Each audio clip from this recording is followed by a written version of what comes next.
Till exempel när jag snackar med killar om feminist, de säger men jag vill så här feministfitta, du pratar för mycket och du har säkert män.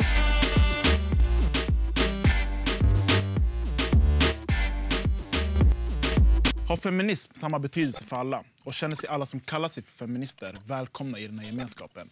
Det är dagens ämne som vi ska diskutera. Jag tänkte börja med att fråga, kallar ni er alla för feminister? Ja. Det skulle jag. Var det jag här också? Det är svårt i dagens samhälle där det känns som det fått en annan betydelse i vissa fall. Alltså det känns som... även många killkompisar till mig vågar inte kalla sig feminister för de tror att man måste vara typ för någon mansskatt eller typ manshater för att kalla sig feminist. Men jag brukar tycka det är viktigt att man tar tillbaka det till dess faktiska betydelse. Att man är för jämställdhet, så ja. Ni andra, vad säger ni? Varför är ni feminister? Jag kallar mig själv för feminist eftersom att det är liksom det som har gett mig alla rättigheter jag har idag som kvinna. Det behövs samhället eftersom att vi lever i ett patriarkat. Hela grejen med att feminism har fått en annan innebär typ att man hatar män, whatever. I feel like att den uppfattningen är skapt av män, förstår du? Som inte står för jämställdhet från första början. Och sen nummer 2, även om det skulle vara så att det stod för någon typ av manshat, det är inte som att det skulle påverka män negativt, för män är redan i en så hög maktposition. Det är sådär, even if någon eller några gjorde det så skulle det inte påverka män. Så nu tänker jag att vi ska testa några påståenden med er. Vi har lite pingisracket här. Och det ni kommer få göra, det är att jag kommer ge er ett påstående. Och sen ska ni tydligt svara ja eller nej ifall ni håller med. Ni kan köpa ett grönt lys. En feminist kan inte göra reklam för smink och hudvård. Ja eller nej? Vänta. Alltså att en feminist inte kan göra makeup för att hon är feminist. För att... Och jag håller ju inte med det. Exakt, därför säger man nej. Alla nej. Okej. Förklara och säg det nej. Men alltså för att... Det är just det, att vara feminist innebär att du ska kunna göra det du vill. Jag menar, jag kanske sminkar mig, jag tar på mig kläder så som normen säger att jag ska ta på mig. Du kanske inte behöver göra det för att du inte känner dig lika påverkad av normen. Så vem är jag att döma dig om du ska göra reklam för hudvårdsprodukter eller det du vill ha när du vet. Men blir det inte att man typ stödjer en skönhetsindustri? Jo, alltså man gör ju low-key det, men det är ju bara för att vi är uppväxta. För många tycker ju att de tjänar pengar på just de här utseendefixeringar och såna saker. Jag håller inte med. Eftersom att, som hon sa, feminism, det promotar liksom frivilliga. Om en person vill ha smink, då får den ha smink. Och om en feminist promotar smink, då visar de bara att men the option av att använda smink finns här. Det är inget negativt. Men samtidigt så är det ju att man fortfarande ger upphov till en norm som existerar i samhället. Så jag förstår ju typ vart frågan kommer ifrån. Man upprätthåller det. Ja, man upprätthåller normen. Alltså det gör man ju. Men ändå alla är det. Fast det beror på ett sätt. Det beror på varför de gör det. I alla former. Alltså, bara för att man är feminist betyder inte att man behöver gå med sitt bara ansikte. Exakt. Men ja, det är klart att man gör reklam. Men det är det är klart att man skulle liksom gå och säga till någon som är promoter och liksom promotar smink att nej, men du kan inte vara feminist. Det kan man ju typ. Men om man ska diskutera från ett fågelperspektiv i allmänhet så upprätthåller det. Men tycker ni det finns något problematiskt med att stödja den industrin? Inte stödja kanske. Att man gör reklam. Jo, det kan bli problematiskt för att man bidrar till en norm och press som man kan känna i samhället av att se ut på ett visst sätt.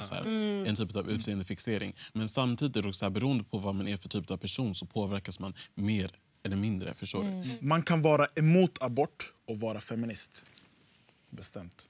Vi kan börja med ni två. Ni kan pitcha.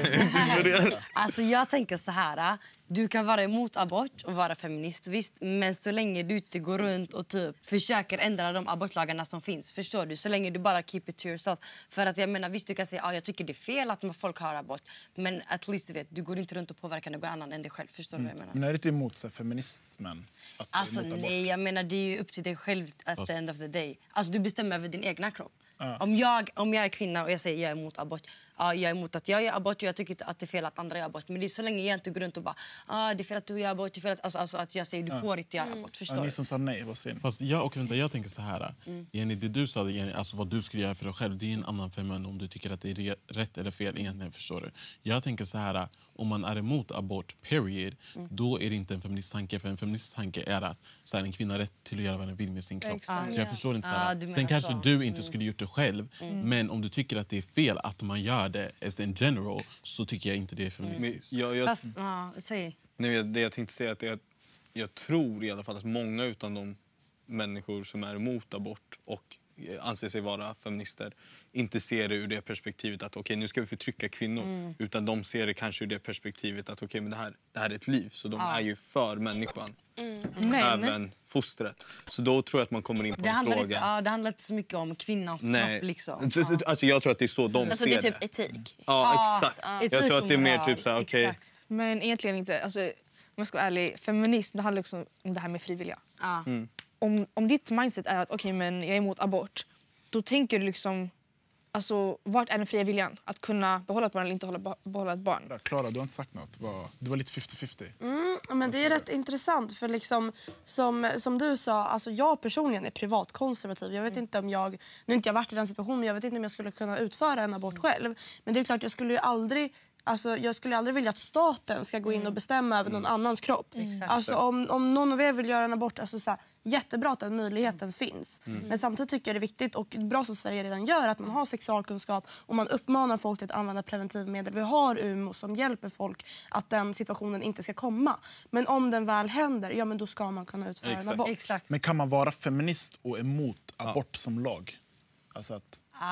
Nej, det tycker jag inte. Så, alltså. Om man tänker från ett feministiskt perspektiv så tycker jag att det går emot sig själv. Alltså, om det är emot abort, då är det emot kvinnans fria vilja till sin egen kropp.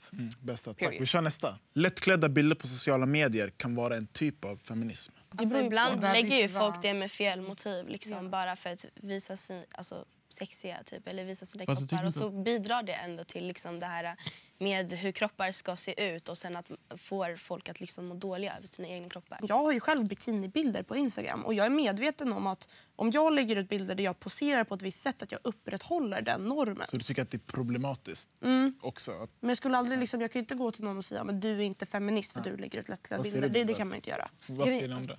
Grejen är att folk tror automatiskt att okej, men om en tjej är lättklädd på Instagram, det är to seduce män, det är för männens skull. Men allting handlar inte om män. Grejen är när vissa kvinnor lägger ut lättklädda bilder, det är för att visa att okej, men sluta objektifiera mig. Måste så, allt en feminist göra? Är det feministiskt? Nej, det är det som är grejen. That's what I was wanna say. För att det är inte som varje handling man gör om alltså man är kvinna är ett feministiskt statement. På sätt som om jag typ såhär pull up med förstår det afrowig och nästa dag jag cornrows bitch. Det är inte som att jag make a statement för alla svarta. Det makes no sense. Men kallar man sig vara feminist så ska man ändå undvika att göra saker som är problematiska för kvinnor och alla icke-män. Som vadå? Som till exempel trycka ner kvinnor. Contribute till matchkultur, till exempel om en kille gråter. Så ska man sitta och säga, men vad man gråter inte. Tack så mycket. Vi kör på nästa påstående. Killar ska inte ta plats i samtal om feminism. Du tycker att killar ska ta plats? Ja. Okej. Börja. Denzel, vad säger du? Samma sak så här för rasism och alla typer av frågor. Det krävs ändå att folk som faktiskt har privilegier som den andra parten saknar är med och diskuterar. Fast ni, vänta, inte ens med diskuterar utan är med och lyssnar, förstår du? Gärna nu, om du sa så här, jag som kvinna känner så här, det är inte som jag skulle... Men vet du vad? Jag känner faktiskt inte, alltså jag förstår du? Nej, för det är inte min plats. Jag är inte en kvinna, jag kan inte kommentera kring det. Så därför, I'm here, I'm listening, I'm adding a little, förstår du? Men det är inte som jag kommer gå emot någonting, för jag lever inte i den... Det är inte min verklighet. Det handlar om tolkningsföreträdet, men det handlar också om att män tar sitt ansvar och använder sina privileges för att hjälpa oss kvinnor. Till exempel när jag snackar med killar om feminist, de säger men jag vill så här, feministfitta, du pratar för mycket och du har säkert män. Det säger nej. Så jag tycker också att män har en stor roll inom det här. Männen har en skyldighet. Jonathan, vad säger du om männens roll? Nej, men jag tycker att det är precis som du sa. Alltså, jag tror att det viktiga är ju inte att vi ställer oss och säger till kvinnor och bara, men jag känner så här. Alltså vår roll är ju att informera andra killar. Alltså jag tycker att typ tränare, lärare, de ska från grunden informera de här småpojkarna i deras omklädningsrum. Så snackar man inte om tjejer. Man kan vara feminist och säga åt andra att inte bära hijab. Period. Absolut inte. Alltså, det är det här. Feminism handlar om frivilliga. Jag kommer aldrig hoppa på en kvinna för att hon är lättklädd. Det är så, do you. Ska någon komma och säga till mig, ta av slöjan. Jag hör dagligen att men slöjan är ett kvinnoförtryck och hur är feminist och du bär slöjan. Men det är så här, det enda som förtrycker mig är vita män som säger åt mig vad jag ska göra dagligen. Det här var mitt val. Det var jag som valde det. Ingen sa till mig, du måste ha på det här. Ingen kan säga till mig någonting. Vad säger du, Klara? Du var tvek. Nej, men det är det. Alltså, jag tycker så här, kvinnor som själv valt att bära det. För jag frågade dig hur gammal du var när du först valde att... 14-15. Men det är ändå en bra ålder. För skillnaden är, alltså, jag ser typ så här, på pendeln och sånt liksom, barn som är typ 2-3 år gamla som har hijab. Och jag har svårt att tro att de själva valt det. Och när man är så liten, även om man tror att man valt det själv, men det kanske är av traditionella skäl eller så är det för att föräldrarna direkt tvingat på det. Barn som tar på sig slöja, alltså det är inget mer än att, alltså, jag har ju många vänner som tog på sig slöja, alltså även så här, när de var 6-7 år gamla. Och det är så här, många av mina vänner, de ser upp till sina föräldrar, till sin mamma speciellt som har slöja. Och då vill de, mamma du har slöja, jag vill också ha slöja. Jag har väldigt svårt att tro att föräldrar ska tvinga på en 2-årig liten tjej en slöja. That's not how it works. Till exempel, förlåt. Så jag menar, varför är det inte okej för små barn att se upp till sina föräldrar? Och ta det är på det sig som är så grejen. de. Om du ser... Men andra barn, alltså föräldrarna klär också på dem så här lättklädda kläder. Kan man säga till dem typ, nu sexualiserar du barnen. Nej, men jag håller med. Alltså, det som är skillnaden. Alltså, om ett barn väljer det själv, absolut. Men det är så svårt att se det från ett Ja, men precis. Men det är därför man inte ska bestämma, för du vet ju själv inte. För det är ändå väldigt fel att anta att folk inte väljer att ha slöja. Det är att de tvingar det till det. Ja. Utifrån det här skulle ni säga att så här, hijaben är en feministisk fråga? Ja. Att jag väljer att täcka mig, eller att jag väljer att bära en slöja även fast ett helt samhälle går emot mig. Jag vet inte hur, alltså det kan inte vara mer feminist än så. Det var alla påståenden jag hade. Tack så mycket för era svar. Min sista fråga som jag har till er här. Tycker ni att feminismen idag är splittrad? Ja. Ni säger ja. Ja, alltså folk tror att man typ inte kan vara höger och feminist. Att folk tror att man måste vara typ för kvotering. Det är därför många inte vågar kalla sig för feminister. Alltså, så här, man kan vara höger och feminist och du kan vara liksom, emot kvotering, mot manskatt som jag hörde någonstans. Alltså sådana saker. Ja, vad säger ni andra? Varför tror ni att det är splittrad? Alltså, jag tror inte det handlar så mycket om vänster och höger om jag ska välja. Jag tror det handlar mer om till vem feminismen berör. Feminismen berör typ vita kvinnor, svarta kvinnor. Alltså så här, intersektionell feminism som du var inne på innan. Och sen typ hur man ska ta upp det bättre i samhället än vad det är idag. Som de flesta sagt, det finns vit feminism och så finns det feminism in general. Jag tycker att vita feminismen borde inkludera alla mer, inte bara tänka på sig själva, utnyttja sina privileges för att hjälpa andra. För att vita feminister går igenom saker på grund av att de är kvinnor. Och så finns det svarta hijabis, alltså de går igenom saker för att de är muslimer, för att de är kvinnor och för att de är svarta. Och så finns det till och med svarta muslimska queer. Alltså det är så mycket. Det går inte att fokusera på bara vita kvinnor. Men vad är problemet med att det är splittrat? Det blir ett problem för att folk får en viss bild av feminismen och sen så här, normala killar typ inte vill komma i kontakt med det för att de bara, det är bara hår. Fast det faktum att de är normala killar, det är det som är problemet. Ja, Faith, vad säger du? Hur kan vi förstå varandra bättre? Alltså, det är väldigt viktigt att vi pratar med varandra och lär oss av varandra. Men sen tycker jag också att det är väldigt dåligt med den här splittringen. För feminist ska handla om jämlikhet för alla. Det är det som är höjdpunkten, det är det som är målet. Så jag förstår inte ens varför det ska finnas en stor splittring. Men det har ju som många andra liksom faktorer. Det har ju med rasism att göra. Det har med klass. Ja, alltså det är det som är också problemet. Och det är sånt man måste bearbeta för att det ska kunna finnas en liksom, unity. Ja, Clara, hur kan vi förstå varandra? Hur handlar feminism om klass? Så jag vet vad du menar bara. Alltså, bara för att man är från en viss del eller liksom ett visst land eller icke-västländska kvinnor typ, de ses som en lägre klass liksom. Det är klassskillnader så liksom. Hur tror du vi kan förstå varandra bättre, Clara? Ja, men som alla andra har sagt, man ska lyssna på varandra och inte bara så här, stänga av så fort man inte håller med en annan person. För jag känner det blir så väldigt ofta. Och man har liksom sina vänner och man har sin egna lilla bubbla av politiska åsikter och så vill man inte lyssna på andra. När någon berättar sina problem, men jag har också det här problemet. Och så blir det så här, alltså, folk tar inte in utan de vill bara kasta ut. Speciellt killar som bara, men om en tjej slår mig, får jag slå henne då? Är det som är feminism? Det här med, alltså, om man har privilegier och då ska använda dem för att hjälpa andra.